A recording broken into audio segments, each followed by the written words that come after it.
नमस्कार शेतकरी मित्रांनो, राज्यातील परिस्थिती अतिवृष्टीमुळे झालेल्या शेतपिकाच्या नुकसान भरपाई करता राज्य सरकारच्या माध्यमातून विशेष बाब म्हणून हेक्टरी 10,000 रुपये मर्यादेत अनुदान देण्यासाठी नुकतीच शासनाच्या माध्यमातून मंजुरी देण्यात आली आहे।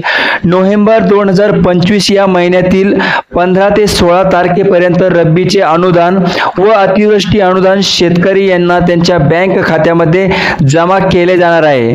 यामध्ये फार्मर आयडी नोंदणी केलेल्या शेतकऱ्यांना अतिवृष्टी नुकसान भरपाईचे अनुदान मिळवण्यासाठी शक्यतो कुठल्याही प्रकारची अडचण येणार नाही। शेतकरी मित्रांनो, पीक विमा भरलेले शेतकरी आणि पीक विमा न भरलेले शेतकरी सर्वच शेतकरी अतिवृष्टी अनुदानासाठी पात्र असणार आहे। ज्या शेतकऱ्यांना अतिवृष्टी नुकसान भरपाईचे अनुदान देण्यात येत आहे अशा शेतकऱ्यांना रब्बीचे देखील अनुदान मिळणार आहे।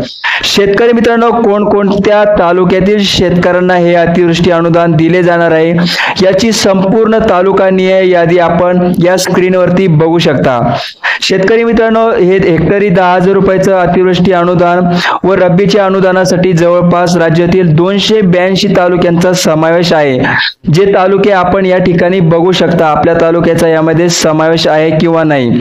मित्रांनो, हे अतिवृष्टी अनुदान लवकरच म्हणजे नोव्हेंबर महिन्याच्या अखेरपर्यंत शेतकऱ्याला मिळणार आहे। यातील बऱ्याच साऱ्या शेतकऱ्यांना, काही जिल्ह्यातील शेतकऱ्यांना अतिवृष्टी नुकसान भरपाईचे अनुदान मिळण्यास सुरुवात देखील झालेली आहे।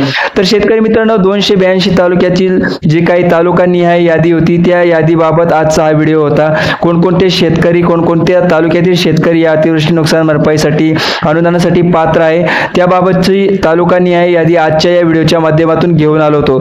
शेतकरी मित्रांनो, उपयुक्त अपडेट्स आपण या ठिकाणी येत असतो, त्यामुळे चॅनलला सबस्क्राईब नक्की करा। लवकरच भेटूया एका नवीन व्हिडिओमध्ये एका नवीन माहितीसह। तोपर्यंत धन्यवाद।